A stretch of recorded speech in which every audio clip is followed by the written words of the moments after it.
let the message speak to you even as you speak to the people. Welcome to welcome us to your constituency, and then from there pick it up as you move on. When the president has finally addressed us, I will come back to benedict us, and that will be the end of our service. Welcome. Thank you. Thank you very much, Your Lord Bishop, Your Excellency, the President of the Republic of Kenya, Dr. William Samoei Ruto, the Governor of Siaya, James Bob Agre Orengo,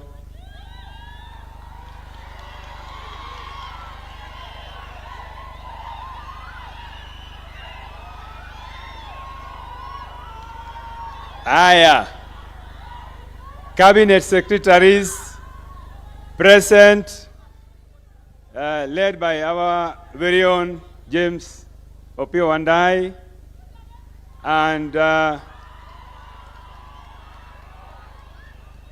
and my brother, Cabinet Secretary for National Treasury, Honorable John Badi,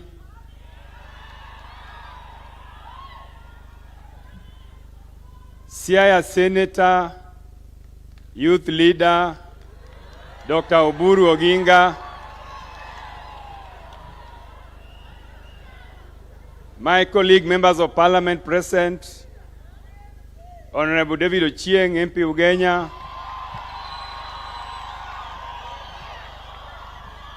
Dr. Gideon Ochanda, MP Bondo, Elisha Kuba, MP Game,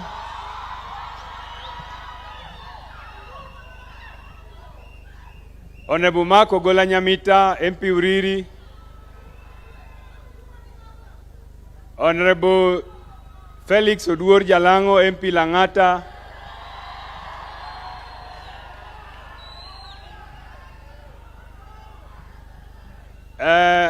we have my colleague, Member of Parliament for Butere, also Chairman of Public Accounts Committee, National Assembly, Honorable Tindi Mwale. Welcome. We have our principal secretaries who are here, led by our very own Dr. Raymond Omolo, PS for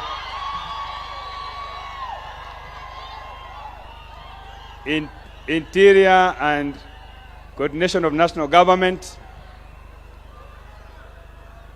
We have our very own Miss Regina Obam, PS for Trade, who is also from here, our county of Siaya. We have Dr. Oluga, the PS for Medical Services, also our own son from here. We have the Member of Parliament for Arieda, Dr. Utiende Amolo, sorry. And Your Excellency, we have many other dignitaries here.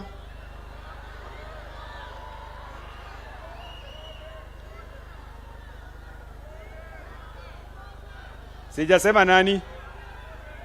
Nani sijasema?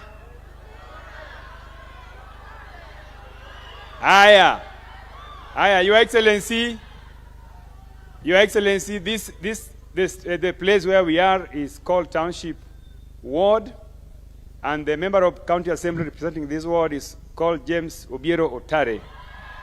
James Obiero Otare is here. Your Excellency, before I proceed to the next stage, I would like to request your permission to allow me to invite the area MCA to come and welcome us, and also to invite the Speaker of the Siaya County Assembly to introduce the Member of County Assemblies who are here present. Mheshimiwa, karibu.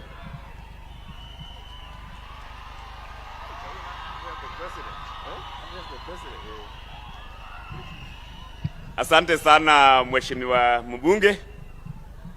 I want to take this opportunity in my life. I've been in politics for the last 20 years, but this is the first time I'm addressing the President. So I want to take this opportunity. President William Ruto, the Governor of Siaya, the Speaker of the County Assembly of Siaya, and all the visitors that has come with the President to invite you to Siaya Township Ward as the area MCA. Okatieko Kisungu nyasaye madiberi jakoru. Wonderful. Now let us invite the Speaker of the Siaya County Assembly.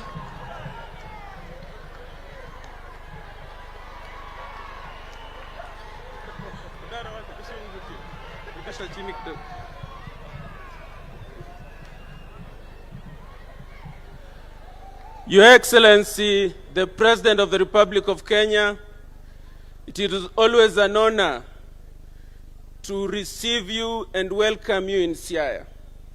Your Excellency, my duty will just be to introduce or recognize members of the County Assembly and members of the county government or staff of the county government. But before I do that, also observing that there's no time, allow me to walk us through the memory lane. Soon after your election, you visited Siaya. That time, leaders scattered, the clouds did not gather, and there was no sacrament. Today, the leaders are gathered here. The people are here in heart and person. And my bishop, Your Excellency, I'm an Anglican, my bishop, who is guided by the spirits, was not even sure if the Holy Communion would be enough. It therefore means we receive you here wholeheartedly. In the interest of time, allow me to recognize members of the County Assembly of Siaya that are here. And I dare plead with you not to expect me to mention all your names because of time. Your Excellency, the last time you were here, we had about 3 or 4. Today, they are here 42 in number. Will we clap for them? And it is important to say that nobody invited them, just as the bishop said, they came on their own. Thank you very much, members of the County Assembly. I am aware from here you are going to Sidindi and Ugunja. Allow me to mention those MCAs by name. The member for Sidindi, John Apodo, wherever you are, would you have an opportunity for the first time in life to wave at the president, wherever you are? The member representing Ugunja Ward, you've been a majority leader for 2 consecutive terms. May you have the opportunity to wave and smile at the president. He's already left. So, Your Excellency, I am aware where you come, and with the support of Baba, all other MCAs could have come here. The member for Parliament, Jalango, told me there are MCAs from Nairobi. Wherever you are, MCAs from Nairobi, would you be upstanding to wave at the president?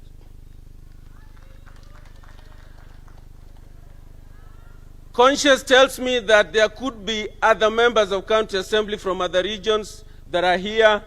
Wherever you are, would you be upstanding, please, for recognition? Last, Your Excellency, the preacher has preached. And he preached about the blessings that comes with God's people being together and living in harmony and peace. The message I gather is that you and Baba Raila Amolo Odinga have been ahead of this sermon. The scripture was ahead of you, but you've been ahead of the sermon. That is why, in your own wisdom, you noted that countrymen and countrywomen, when they live together, there is peace and harmony, broad-based government. Will you clap for ourselves? And the very last one, what I do, Your Excellency, is I pick voices. Allow me to pick. Lastly, mine is to pick voices as a speaker. That with the unity you have with Baba Raila Amolo Odinga, with the development we are seeing coming to this region, with the love our people have for you, I am convinced, beyond any reasonable doubt, that mbele iko sawa na Ruto na Raila. Will as many as are of the opinion that mbele iko sawa na Ruto na Raila na Wakenya wote say aye? There is no need to take contrary opinion. Those are invalid votes. The ayes have it. Thank you. Aya. Now, before I invite the members of parliament who are here, let me also recognize the senior government officers from this region who have joined us today, including CEOs of parastatals, board members. Can you just rise up so that we can recognize you? Thank you very much. We have our own Dr. Patrick Amoth here, who is our son here, Director of Medical Services. And it is. So, Your Excellency, I don't want to waste time. Joturu wauntie. Ere jomoro wako president kae. Tinga anybody malo. Umor gi president. Sigala mar president did chiel. Aya. Now, Your Excellency, I want to be very brief and want to thank His Lord the Bishop for the message of today. The Bishop, I think you are speaking to politicians. You are urging politicians that despite any differences that we could have, the preservation of the country is more important than any other things. And I want to agree with you that this is the trajectory that we took as members of the ODM party, and that is why we are with the President and working together with him. We do not intend to abandon the President in the near future, because we think that would be contrary to your message of today. Your Excellency, I want to take this opportunity to welcome you to this constituency. This is the very first time you are here visiting us, since you and Baba bestowed on me the huge responsibility of helping you to manage the budget of the country. And I know that my people are very, very happy with you and are supporting you because of that responsibility that you gave to me.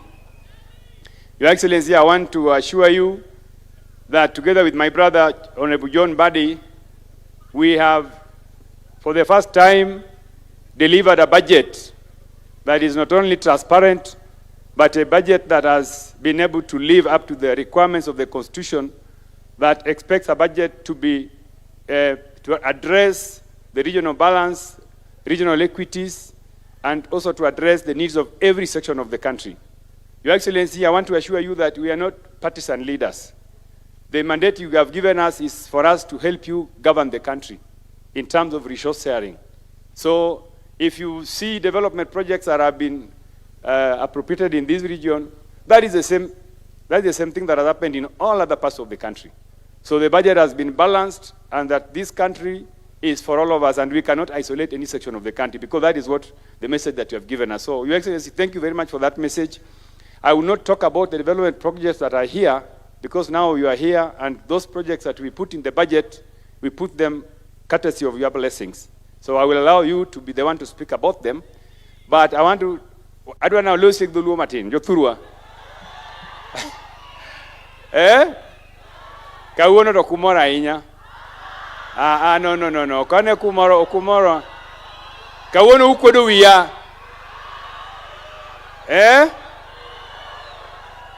Kane ka kijande omor gi president.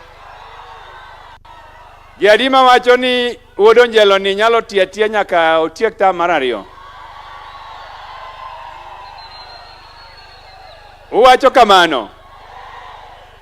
Kuwache motegna ahinya. So, Your Excellency, these people are saying that they love you, and that no amount of intimidation from your protagonists will stop them from staying with you to the very end. Your Excellency, where we are conducting this service is known as Siaya Medical Training Center, Siaya branch. And just to update you that through your instruction, among other instructions that you have given us, you gave us when we were going through the budget process, you allowed us to put some resources for this place, and I know you know the details you'll share with us. Also, just a step away from here is Siaya National Polytechnic. Your Excellency, the last time you were here, I requested you to help us upgrade Siaya Institute of Technology to a national polytechnic. I want to confirm, Your Excellency, that you gave that instruction and Siaya Institute is now a national polytechnic. Again, Your Excellency, through your direction, there are a lot of resources which we have also put in the budget to transform the Siaya Institute of Siaya National Polytechnic, which you are aware of, Your Excellency. Your Excellency, this county has benefited so much from the budget that we have just passed, and through the support of your office and the office of my brother, Honorable John Buddy, there are about many new roads that are going to come up in this county to support the development of this county. Your Excellency, in all those things that I've said, we want to thank you for your leadership, for your support, and for the love that you have given us. Dima wacho ni President nyaka mbele. President nyaka mbele. Your Excellency, before I invite my colleagues to make a few remarks, let me say, Your Excellency, that you, for the first time, under your direction, we have given our county governments the highest allocation in terms of division of revenue bill. We were able to increase county shareable allocation from 385 billion in the last financial year to 415 billion in this financial year. Your Excellency, an increase of about 32 billion from what was allocated in the previous year. Your Excellency, Siaya County is one of the counties that is going to benefit from those allocations. We want to thank you, and we want to thank Governor James Orengo for the initiatives he's put in place to help us also transform the county. Your Excellency, with those many remarks, now let me take this opportunity to invite my colleagues to come and make just short remarks. Let me start with the Member of Parliament for Langata, Honorable Felix Oduor. Please come.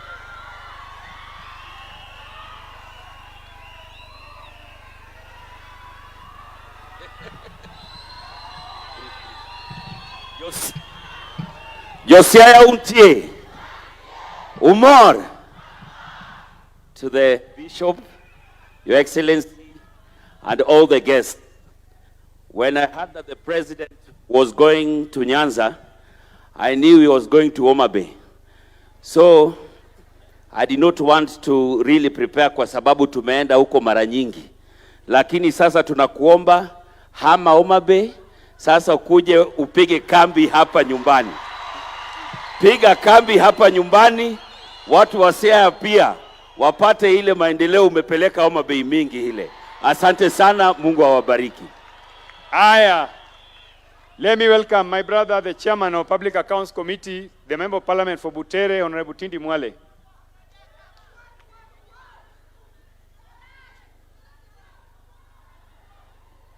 Watu wa Siaya mlembe. Mlembe gandi. Asante sana. Sisi na nyinyi ni kitu kimoja. Mimi naitwa Mheshimiwa Tindi Mwale. Mimi ni mbunge wa Butere na pia mimi ndio chairman ya Public Accounts Committee. Your Excellency, I'm very happy to join you today for the church service. Rais ni rafiki yangu sana, na wakati niliona anakuja hapa nikasema pia mimi nikuje tusali pamoja. Si nimefanya vizuri? Na watu wa Ingo wako ndani ya broad based government ya Mheshimiwa President William Ruto na Baba Raila Amolo. Nyinyi mko ndani ya broad base ama mko nje ya broad base? Hebu nione wangapi wako ndani ya broad base. Na mimi Mheshimiwa Rais nataka kuhakikishia ya kwamba the message of fighting corruption, mimi kama chairman ya Public Accounts, I support wewe na Baba Raila Amolo Odinga fully on the fight against corruption. Tuko pamoja?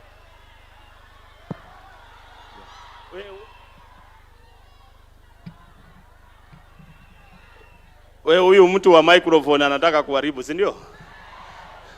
Mbona anataka kuharibu na shemeji ndio anaongea? Anataka nipeleke maneno mabaya huko? Kwa hivyo nimesema kama chairman ya Public Accounts, we are supporting Baba Raila Amolo Odinga na President Ruto to fight corruption. Sawa sawa? Ile corruption iko kwa serikali, Mheshimiwa Rais, onyesha sisi tutasaidia wewe kufagia, ulete maendeleo hapa Siaya. Si ni kweli? Na mimi naunga mkono huyu Atandi. Atandi ni rafiki yangu sana. Si mtarudisha yeye? Wangapi wanasema Atandi arudi tena tuone na mkono? Wangapi wanasema Ruto arudi tena nione kwa mkono? Asanteni sana. Aya, thank you very much. I want also to recognize the presence of the Secretary General of the Kenya National Union of Teachers, who is with us here, Honorable Mr. Oyu. Mr. Oyu, feel welcome. Now, let me take this chance to invite my colleague, the Member of Parliament for Bondo, Dr. Gideon Ugola Ochanda.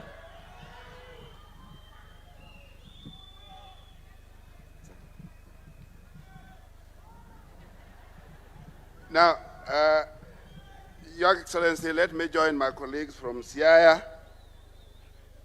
in welcoming you back to Siaya, and we'll want to keep welcoming you back to Siaya anytime. Karibu sana. Your Excellency, where we are, some of us, individually and even collectively, had placed ourselves in front to work with your government. And we really appreciate in terms of what has been going on. Like many were trying to wave for the president for the first time, or talking in front of the president for the first time, the much we appreciate how we are working with your government. In the last 3 days, Your Excellency, let me also take this chance to tell you that in the last 3 days was the first time I've worked with a cabinet secretary from Siaya in our villages in Siaya. For the last 13 years that I've been in Parliament, I've never had an opportunity to work so closely with a cabinet secretary, with a minister of a government. And that was Opeo Wandai. We've worked for the last 3 days, going to the villages to see that we have power in all our areas. Your Excellency, this is for purpose of augmenting what we are doing. And I want to tell you, Mr. President, that including our community, that history is very clear in terms of who this community can work with. The works that can make this community work with other communities is very clear. History has had it, that there are people that this community can work with. And that is political history. But I can also say that even for purpose of geography, Your Excellency, there are areas, you cannot, what we call jigsaw fitting. You cannot fit America on the Arabian continent, minus going through Africa. But it's very easy to jigsaw fit the Americas on Africa. Similarly, when you take that geography, it's not very easy to jigsaw fit the basin on the eastern escarpment. It's much more easier to fix the basin on the western escarpment. And that's exactly where this community is headed to, our president. That we want to work together in terms of what is practical. And it's just practical that we can easily jigsaw fit with the west of the rift much more easily than the way we've been trying to fix ourselves with the east of the rift. Your Excellency, what will help us cement this relationship that we have with your government is the fulfillment of the little projects, promises here and there. We are disadvantaged. We may not have the coffee. We may not have the sugar cane. And we know you are doing a lot of work in those kind of economies. Our economy here needs quite a bit of fixing. Particularly, we know fisheries will take quite a bit of time, but that's an economy that we really need to put our efforts on. Your Excellency, Bondo, Siaya, towns. The government has done a lot of effort before. There is a water project that has been here. The government placed a lot of money. Siaya doesn't have water, Bondo doesn't have water, and it's the same project that is supposed to go to Rarieda. How happy will we be if when you are going to Sidindi, you are going to Ugunja, to launch a water project that started after the other one, the bigger one, we'll be more happy that water is in Siaya, water is in Bondo, and water reaches Rarieda. And to that extent, Your Excellency, if we can fix these kind of little things that we have, including the irrigation, little small irrigation projects that we have in our communities, plus the Nzoia irrigation works, I'll be very happy. So thank you very much, Your Excellency. We'll be joining you constantly to make sure that our things work. Asanteni sana. Jothurwa, gimoro matin kende. Tedo katok dala, tedo mwasebedo kajo wadwa tedo jo jirani. Soya mabiro nwaga. Tile mabiro nwaga. Sao chopo. Mwabe korwa dwa mondo watedi, wabende jomoko winjie sochwa. Ero uru kamano. Aya. Jothurwa untie. Your Excellency, Dr. Gideon Ochanda has reminded me on something which I just wanted to alert him that there's something we introduced in the last budget called crop diversification. You are urging Kenyans to diversify from the traditional cash crops that they have been investing in for a long time that are almost becoming obsolete in terms of returns. And I want to just mention to Dr. Ochanda that in this budget which we are implementing, Siaya County alone has about 100 million shillings for crop diversification.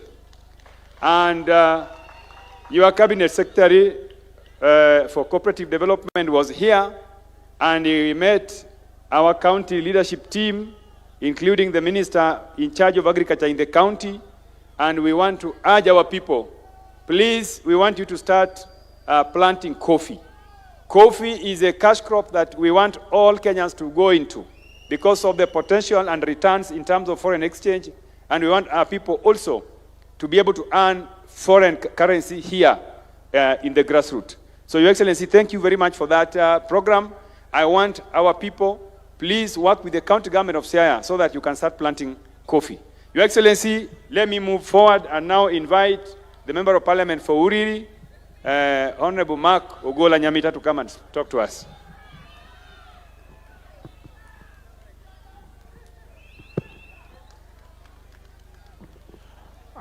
Thank you very much, Mheshimiwa Tandi, Your Excellency the President, Your Lordship the Bishop. Thank you for your true words of encouragement. Indeed, it is good when brothers stay together. In fact, in another verse, they describe it that how good is it for brothers to be together. It is like that oil going down Aaron's chin. So we are glad to be here. Josiah untie. Josiah untie. Aningina jamigori kawuna bira nuendo. To abiro awinjo kajalango wachoni President osebudho Homa Bay. To wambe nwagwele ni mondo tim dake Migori matesta winjo ka Josiaya bedware. To samanu abira winjo ka Kisumu bedware. Your Excellency, the people of Siaya are demanding you, just like the people of Migori and Homa Bay and Kisumu. These are really unprecedented times that we didn't foresee ourselves. But I think it is because of the good work that you continue to do for this great nation. Without a doubt, there is not a single constituency in this country where there is no national government project. I just wanted to speak to the matter of SHA, and I wanted to speak to our religious leaders, because we are here today in church. Bishop, many a times when things are not working, the church is at the forefront, speaking out, especially when health matters are there. We want to urge you and all other religious leaders that in the very same way, when things are not working, we hear your voice, just like the political class also speak to some of those issues. Because we want to build this nation together, we also urge you to speak to the things that are actually working. And this issue of SHA, Your Excellency, even by the sheer number of people who have been registered on this particular platform, is a confirmation that it is actually working. There are a few issues, and we have heard in the news in the recent days A few hospitals have actually been affected and they've actually been registered. I just want to urge that this is a thing that must work just like education. The hope of a poor man is only in health and in education. So SHA must be made to work. And Your Excellency, I heard recently your Cabinet Secretary say that maybe there are a few members of Parliament who are also running hospitals. If there is a member of Parliament, including myself, who is running the hospital and is involved in this crowd, we want to urge you, fieka hao. If there are people in the mainstream government who are also involved in this fraud around SHA, fieka hao, Rais. If there are religious institutions that are running hospitals that are involved in this particular fraud, fieka hao wote.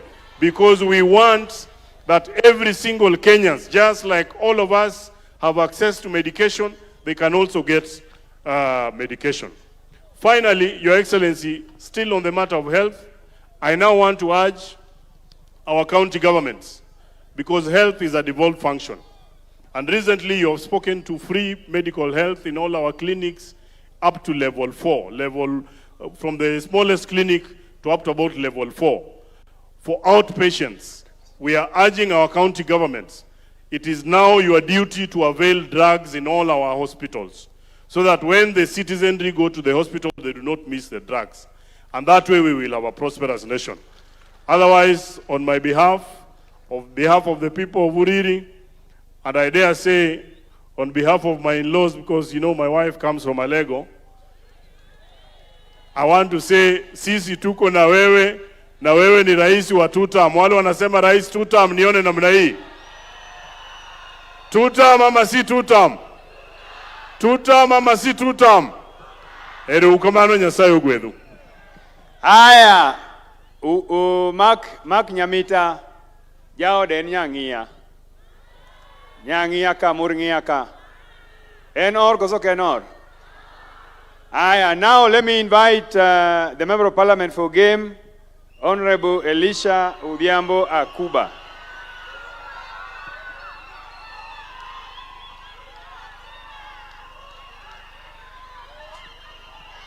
Your Excellency, the President of the Republic of Kenya and Commander of our Defense Forces, allow me to ride on the protocol established by the Honorable Tandi and of course the Governor of Siaya. Jothuro untie, Jothuro omor, anabiro ka monawaji njili, ni 2027, waduoko William Samoei Ruto kendo. Elanga moye, meauru baru malo. Your Excellency, let me be brief because time is running. I want to request you, Your Excellency, that in the next month, when my brother Ray is doing recruitment for the police, let's see I get a higher number. Awajo kama niwa nikindi ko police, Josiah yudia mang'eny moloyo moko. Akwayo kozoka kwayo. Number 2, Your Excellency, by end of next year, there will be skyscraping building in all the towns of Kenya. And Kenyans will start to appreciate how you're impacting in our society in terms of affordable houses. Number 2, Your Excellency, I'm a beneficiary of your hard work. When you took over presidency, I had a loan that I was paying 175,000. Now I'm only paying 135,000. It means the economy is working well. Finally, Your Excellency, us as the people of Siaya, we are feeling your government. My brother, Dr. Raymond Omolo, has a program for the widows. And that program is touching the hearts of women in the country. Number 2, our brother, the CS Wandai, is moving all over to ensure that we have access to electricity in the Republic of Kenya. And finally, Mbadinyang is also doing his bit in Suba. Your Excellency, you have our assurance that come 2027, we'll elect you again so that we can have a progressive society moving forward.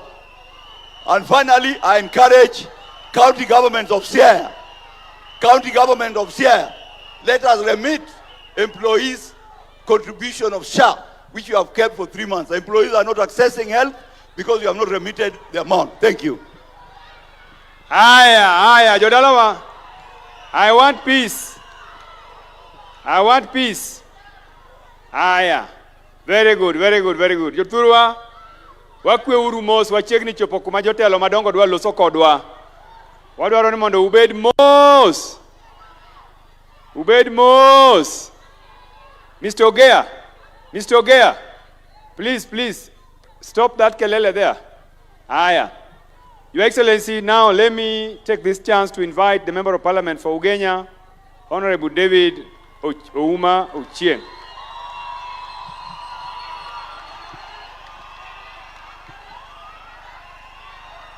Thank you so much, Honorable Tandi, to our Lord Bishop, Your Excellency, the President.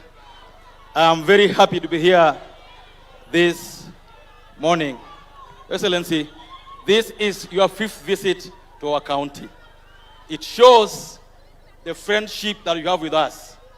I want to say this morning, Your Excellency, that no other president before you has shown us friendship, not just by word, but by deed. Your Excellency, hapa Siaya, Kisumu, kila mahali panachimbwa. Wanachimba stima, wanachimba barabara, wanachimba manyumba, wanachimba masoko, kwa sababu ya urafiki ambayo uko nayo na sisi watu wa Nyanza. Mungu akubariki sana. Your Excellency, I like your boldness. There are things you've done in the last 3 years that no first-time president would do. You decided to take housing head-on. You decided to take health head-on. You decided to reform our education. All the presidents who have come before you talked about them, did nothing about them. And I believe that if you are just patient enough, the reforms you've made in the last 3 years, Your Excellency, will reverberate in this country for the next 30, 40 years to come. Continue doing what you do. Don't be afraid. Be courageous, because the things you are doing are the things that are going to make this country our own Singapore. Your Excellency, I have one issue. That hizi vitu tunafanya vizuri zote, taribika, usirudi ukele mambo yako, ile mambo yako mambo matatu. Go back to those 3 issues. Mambo matatu. Because if you don't fight corruption, if you don't fight indiscipline, if you don't fight incompetence, we will not go anywhere, Your Excellency. So I want to say here in Siaya, kama ni wabunge wako corrupt, fight them. Kama ni koti judiciary is corrupt, deal with them. Kama ni your ministers who are corrupt, deal with them.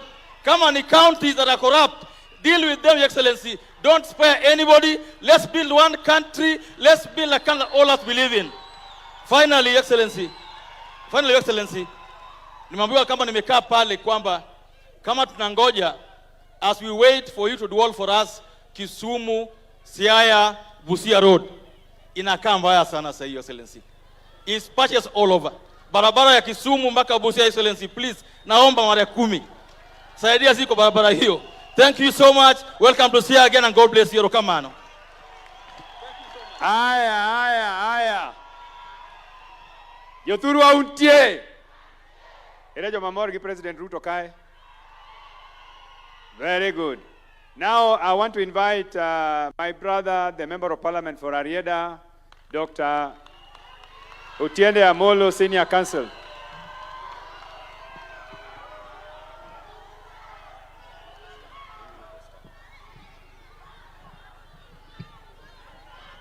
Your Excellency, the President, I only have 2 issues. One is a thank you. The second is an invitation.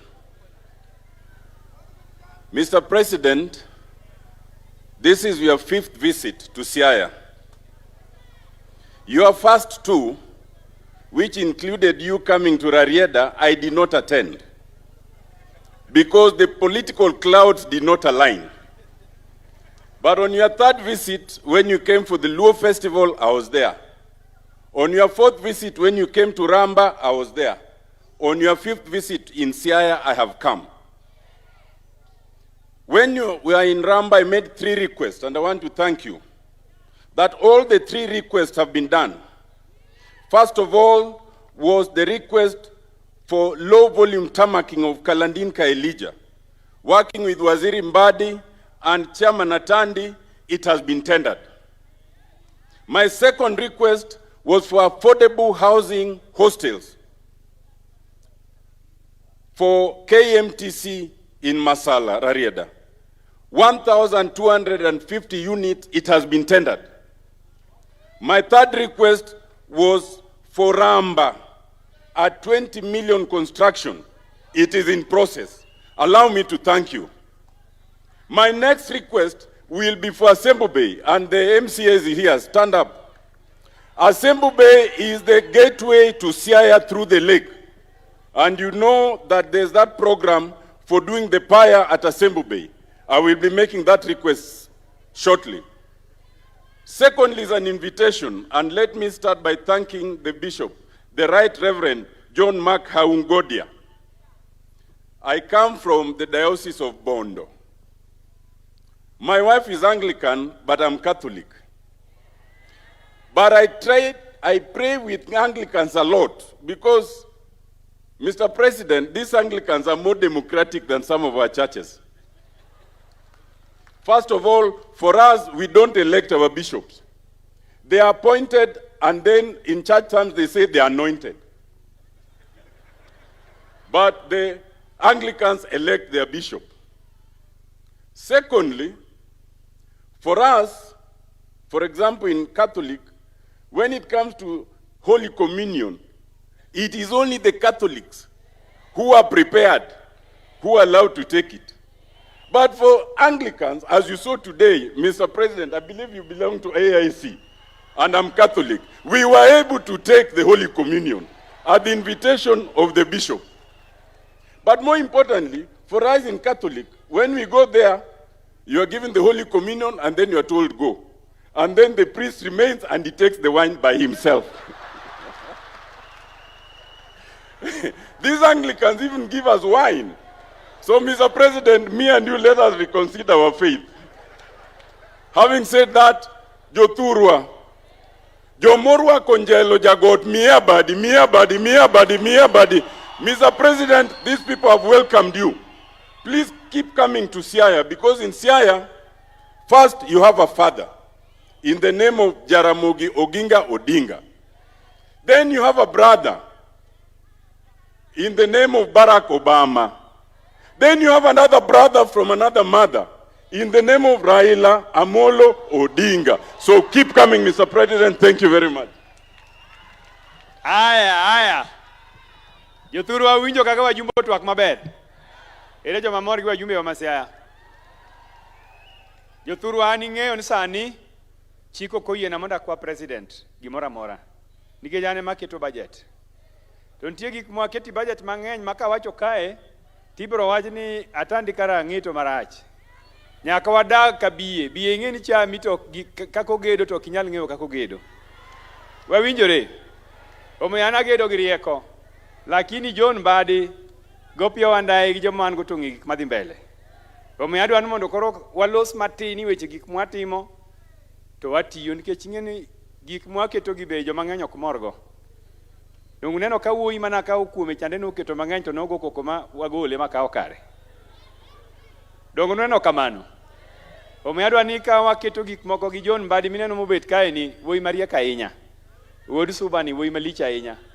En kaseketo pesa to en ogolo koro pesa tiyo. Omiyo adwaro mondo ubed mokwe, joma uketo mbele i sirikani gin jomo tegno. Kendo gin jomo ng'e sida man thurwa kae. Emomiyo Raila Amolo Odinga noketo mondo wabed kanyo. Raila Amolo Odinga oketi aketa, ogo ikogno kendo ng'eyo ni in ng'ama nyalo timo tich. Omiyo thurwa usirwa koso kusirwa. Joma sirowa joma ni sirikal ane bade ka usirwa motegno. Now, I want to now take this opportunity to invite our elder, our father, the man you are not allowed to contest against. Your Excellency, in this county, nobody is allowed to contest against Dr. Oburu Oginga. Dr. Oburu Oginga will just get elected. You don't need to run against him. The Senator of Siaya. Welcome, Daktari.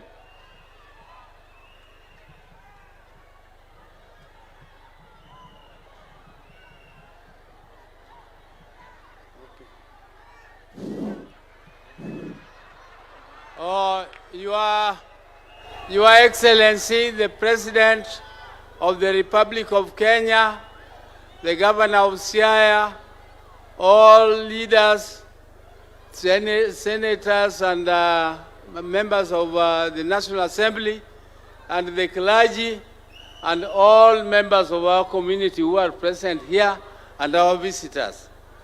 Good afternoon. Good afternoon to you all. Oimre uru, oyavre uru. Your Excellency, this is my church. I am an Anglican, and I was born Anglican, and I will be buried Anglican, by Anglican Church. But Your Excellency, I can tell you I was tortured by my church for very many years. They never allowed me to take this Holy Communion, which we have taken with you this afternoon, until last year, when I was 81 years old, simply because my father insisted that there is nowhere in the Bible where it is stated that all the names for baptism must be Anglican, must be English, must be European. And he insisted, and there is nothing there in the Bible.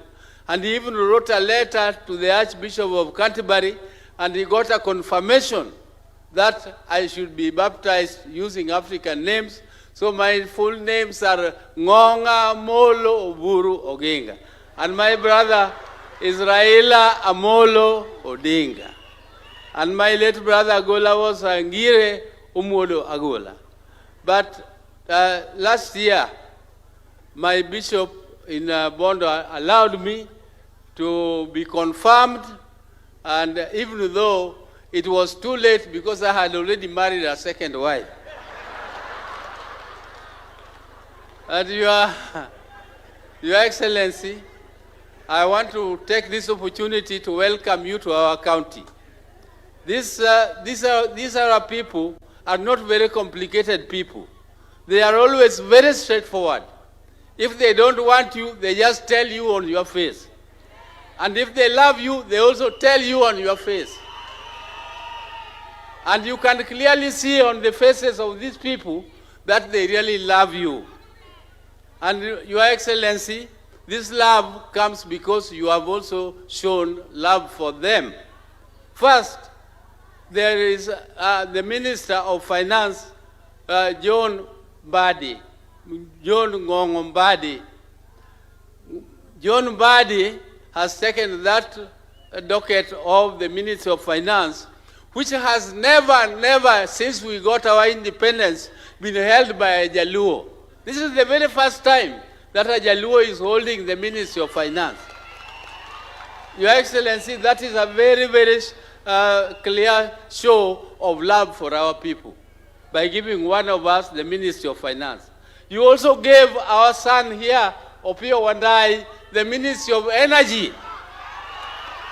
And Opiyo Wandayi is so energetic that he is befitting that ministry. He is always is everywhere in Kenya, moving and implementing electricity projects. And we want you, Opiyo Wandayi, our son here, to bring electricity, because electricity is the foundation of development. Anywhere in the world, the reason why Africa is called a dark continent is because it has no electricity. Who will come to invest with you if you have no power? Power is the foundation of development. And Opiyo is doing it very effectively. Opiyo, thank you. And thank you, Mr. President, for giving him that docket. Mr. President, we want you to continue. We don't want to engage too much in the future talks about Ruto must go, Ruto must go, Ruto must go. Ruto is going nowhere. Ruto is going nowhere because there are only 5 ways you can remove a president. First, either he resigns, or he dies, If he doesn't die, he is defeated in an election. And if he is not defeated in an election, then something attacks his brain. He becomes a bit... and none of those things exist with the president. The president is very healthy and is there. If you want to remove him, wait for 2027 and all of us are there. So we are all Kenyans. Let us work together. Let us build bridges and let us see what comes and who comes out. Because me, Mr. President, I'm also a Gen Z. That's why I'm called youth leader. And President, we have seen the fruits of what is coming here. There is this road in Bondo. That road in Bondo, there has been a lot of outcry about its implementation. But there is 200 million shillings which had been given in the budget, and I have talked to Honorable Mbadi to give it something in the supplementary so that it is completed. You came and promised that it will be done, and we must make sure it is done so that people don't continue complaining. The contractor who is in Gotnanga to Orengo's place, those sites, has become very incompetent. Give us another contractor to finish this one in Bond. Mr. President, I don't want to say much more because there is a lot going on. Toko imilunga ni dongro koko jothurwa tikwaga uru koko mangeny kagi moro biro to uso asoya mosulo goleng uso asoya mosulo goleng nikech nyiego ngeny kodwa uwinjo jothurwa ero kamano uru.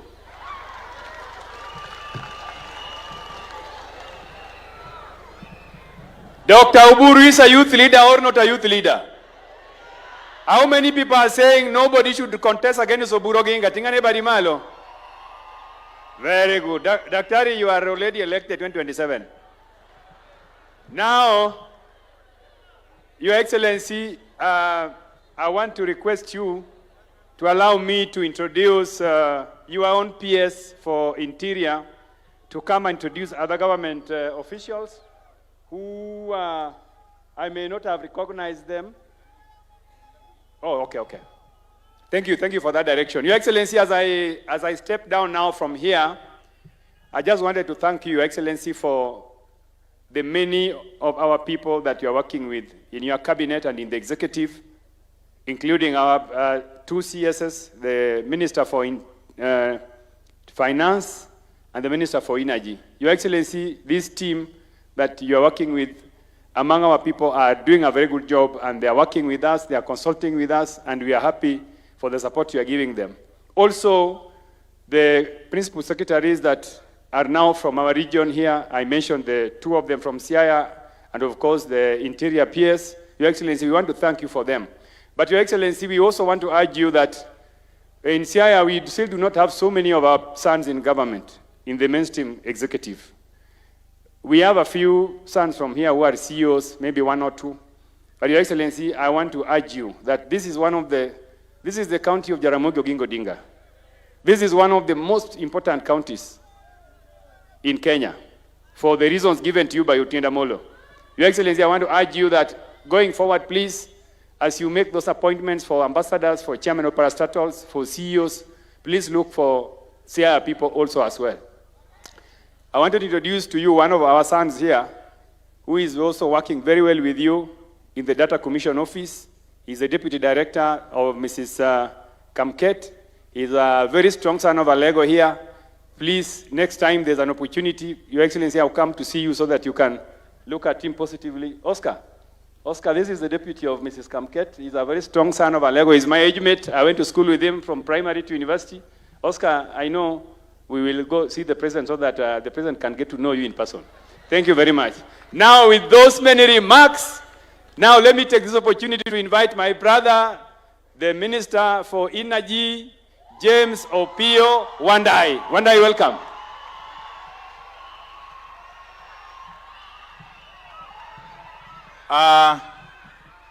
The Bishop of the Diocese of Maseno West, the Right Reverend John Mark Godia, all the clergy, Your Excellency, the President, Dr. William Samoei Ruto, wananchi wa Siaya, hamjambo. Jo Siaya di morwako President kawuono kaendi. Siaya untie. Siaya umor. To Siaya will. I will be very brief. Your Excellency, we are indeed extremely delighted that today you have chosen to join us here in Siaya and pray with us. Your Excellency, secondly, I want to thank you once again for finding it fit and necessary to take affirmative action to integrate these people into mainstream governance of this country.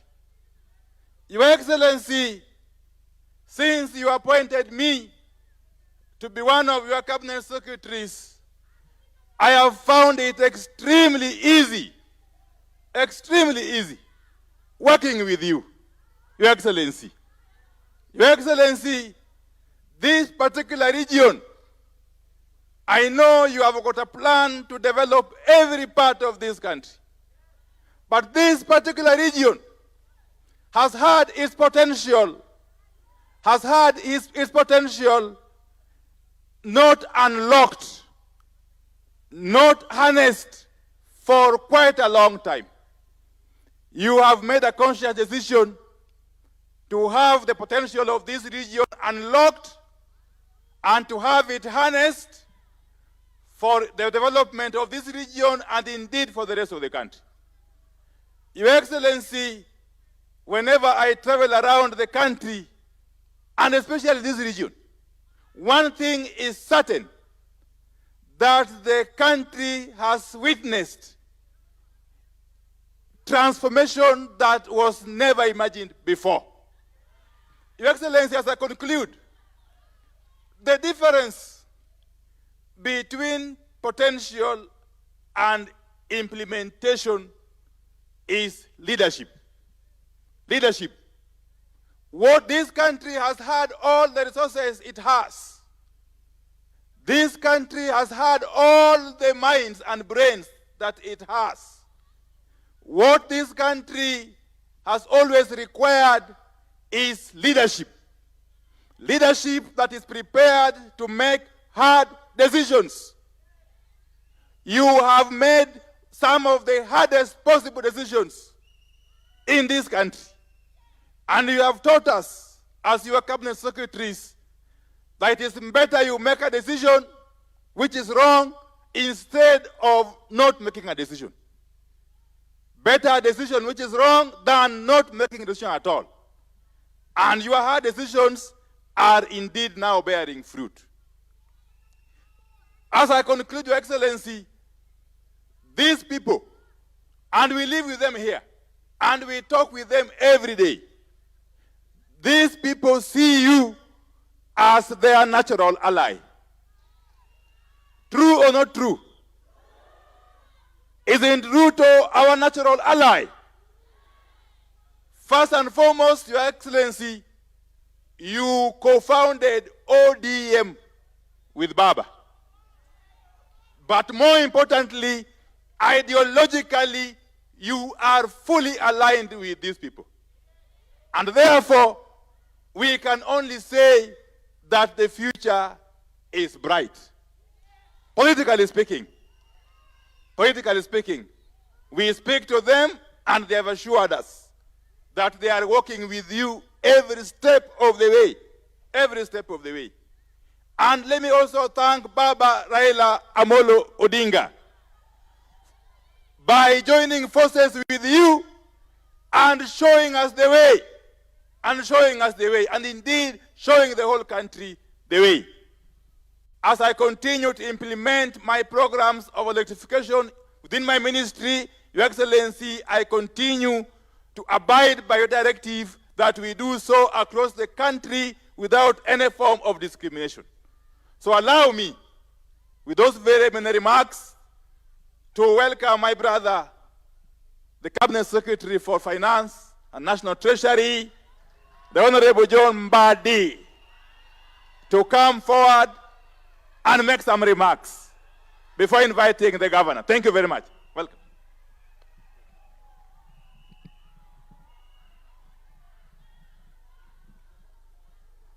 Your Excellency, the President, the church leadership, the Governor, Siaya County, Senator, my colleague, CS Energy, other members of Parliament, the leadership of the County Assembly of Siaya, led by the Speaker and other MCAs. Siaya oi! Siaya oi! Your Excellency, I have a few remarks to make. First of all, you are teaching us and you have taught us the virtue of being Christians. That at least once a week, you take time out of your schedules as directed by God in the Bible to set aside a day to worship. And this is a virtue that we are picking from you. Secondly, Your Excellency, I want to agree with Honorable Chanda that you can choose your friends, but you cannot choose your neighbor. And Your Excellency, it's even more blessing if that your neighbor becomes your friend. And we are happy that we are not only seeing a neighbor, but we are seeing a neighbor who is a friend of this region. And you are guaranteed the support of this region, Your Excellency, because you have demonstrated to us that you care. You have demonstrated to us that you don't want this region to lag behind. I have worked with you for now well over 1 year, very closely. And I know that your government is a government of inclusivity. What is happening in Siaya and what is going to happen in Siaya and happening in Kisumu and what happening in Migori and Homa Bay is happening in the rest of the country. You gave me the power of the pen, and I know the budget from page 1 to the last page, and I see the projects that are being implemented in this country, including the forgotten areas of northern Kenya, where they are seeing for the first time a 740 kilometers of tarmac road opening up that region. And it is everywhere. You go to Tana River, I was there a while back, two weeks ago, and you can see development across the country. Those people who read social media, those people who sit in some corner of the country and talk of one term, I want to tell you and I want to assure you here, you will be shocked. Those of us who walk across this country and go to all corners of the country, that talk of one term is an illusion. You are going to get your second term, Your Excellency. What you need to do is to soldier on, include the whole country, bring peace in this country, unite the country as you are doing it. You are going to be rewarded, and rewarded. And that reward will not be to you. It will be a reward for the people of Kenya. And when you finish your presidential term, I am confident you are going to hand over to another president who will be thinking about Kenya and not a particular region or a particular corner of the country. I want to come to a close by also talking about some of the reforms. And I want to agree with the previous speaker who spoke, I think it was Honorable Chieng, who spoke about SHA. When I was asked what my opinion about SHA is, especially the systems, as the person responsible for financial systems in this country, I said that I'm very excited of the revelations that I'm seeing. People who don't have information and details about what Oluga is doing with the Duale in that ministry are the ones who are talking out there. Just by us doing an assessment in 6 counties, Your Excellency, out of 47, There are revelations that for years, hostels in this country, some hostels in this country have been taking money from Kenyans, and yet Kenyans are languishing and suffering without treatment. They have been stealing public funds. And when they are caught, they sponsor stories, negative ones, against the very people who are trying to clean up the mess that has been happening in the health sector. Dr. Luga, soldier on. Soldier on and clean the mess that is in the Ministry of Health. Don't be distracted. I am also not getting distracted to implement e-procurement. EGP is the way to cut on wastages in the government. My plea to the accounting officers, don't listen to your procurement officers because they don't want to let go where they have been stealing public funds. Make sure that you move around and ask your procurement officer to work with the National Treasury to implement this system. This system is going to save us a lot. My team at the National Treasury did not have a weekend. They are making sure that by next week, all state departments, all county governments are ready to do procurement through e-procurement platform. And I will tell you, some people are making noise that the system is not working. But they don't even know how that system works. How can you say it is not working and you don't even know how it works? Only 13 counties have been cleared by a controller of budget. So your counties cannot procure because you have not cleared with the controller of the budget. The ones that have cleared with controller of budget, by next week you should be ready to start procurement. So let us embrace this system. We are not bringing a system that is going to inconvenience you. Any new system must have challenges, but we walk as we move ahead. And I see some people reporting, sijui, well, how did they put it? Mbadi's 5 billion mess. That system is only worth $2.9 million, which is about 370 million Kenya shillings. And it was procured in 2022 April when I was still a member of parliament. I did not procure that system. If you thought it was procured yesterday, you are behind the news. It was procured in 2022. I was a member of parliament for Super South, for heaven's sake. All that time, it has just been kept there. What I've done is to make it work.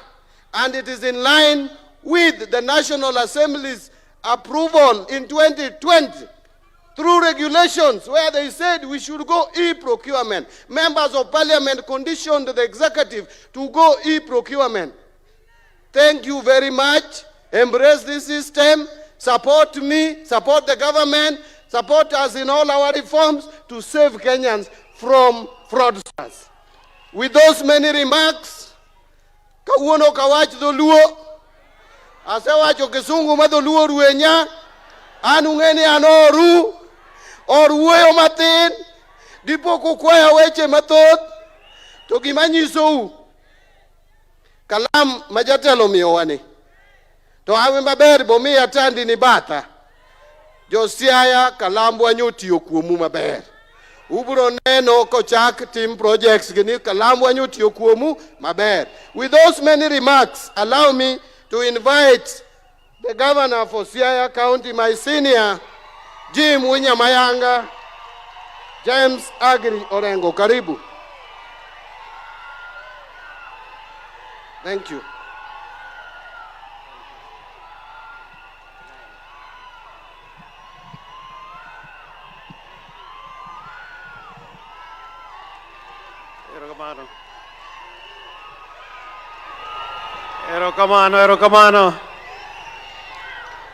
Erokamano. Your Excellency, the President of the Republic of Kenya,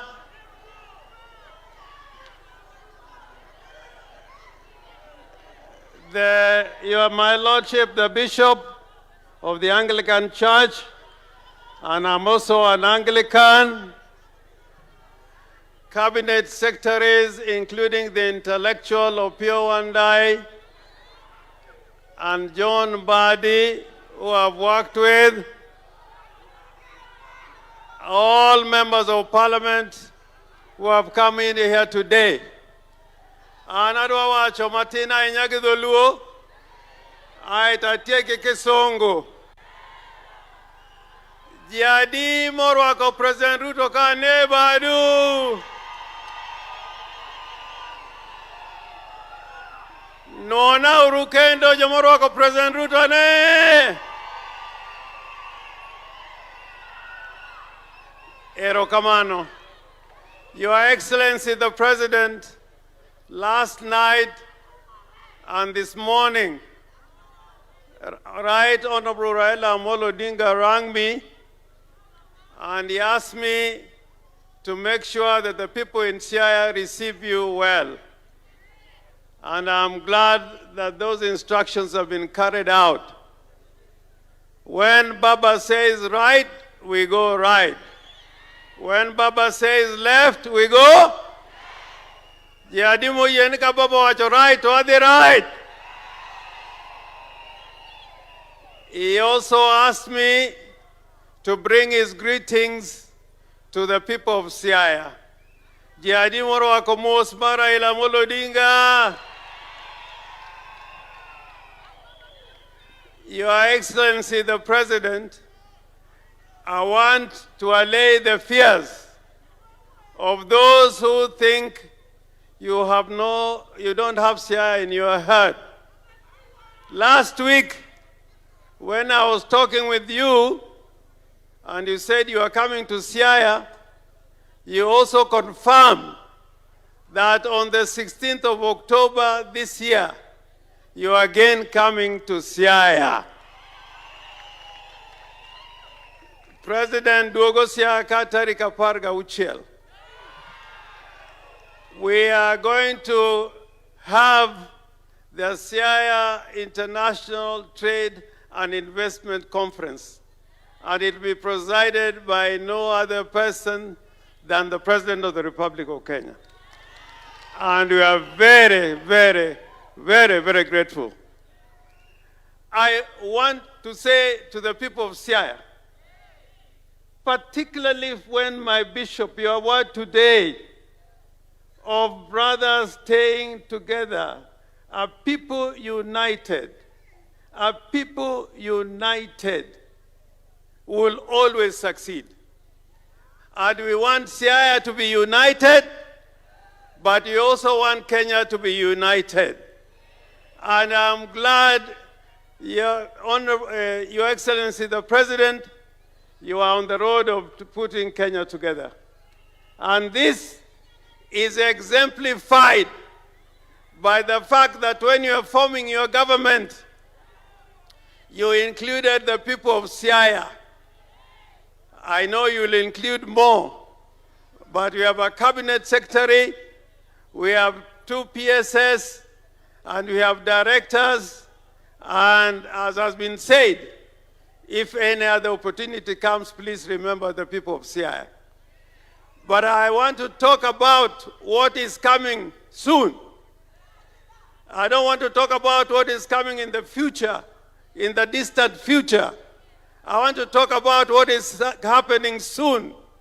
You promised us that you are going to build the stadium, that you are going to finish the stadium. You promised us that you are going to build us a hospital.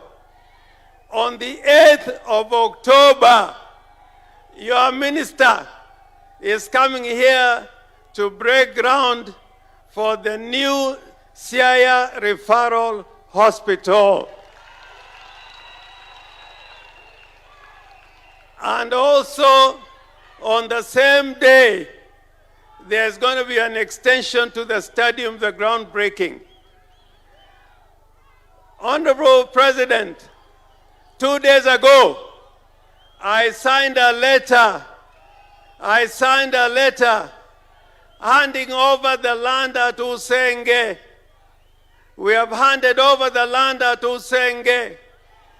And Director Captain Ruto of the Ports Authority, whom I'm going to meet on Tuesday, they are ready to start building the port in Usenge.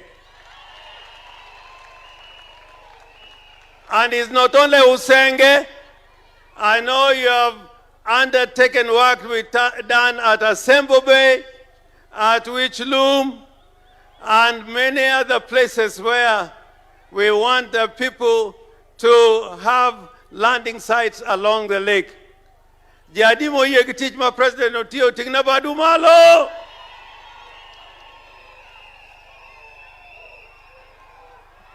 You told me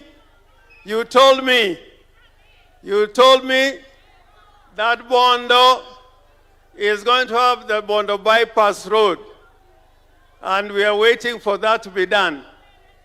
And in Siaya, the work that is going on, we are happy with what you are doing with us. I can tell you, and I always like speaking the truth. I like speaking the truth. So long as you work for the people of Kenya and the people of Siaya, the future is bright for President Ruto and the people of Kenya. And so far, the work is going on. An kora Orengo nyatieng, anta antie, an Orengo kidi, an Orengo jawawa, ana linga, orango dako wadu, mon wetena.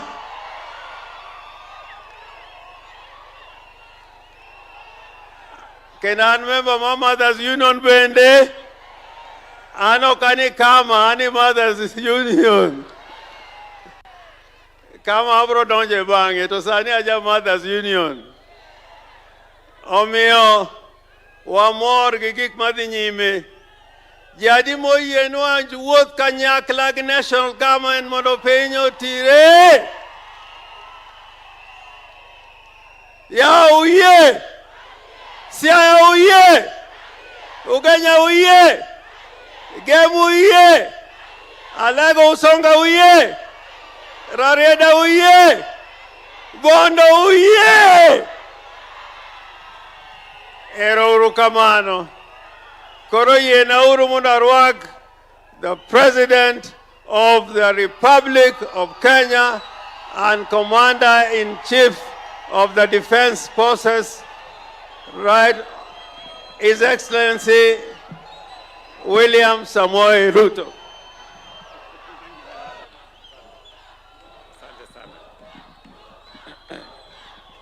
Aya. Asanteni sana. Tafadhali tuketi chini. Asanteni. Tafadhali tuketi. Thank you very much.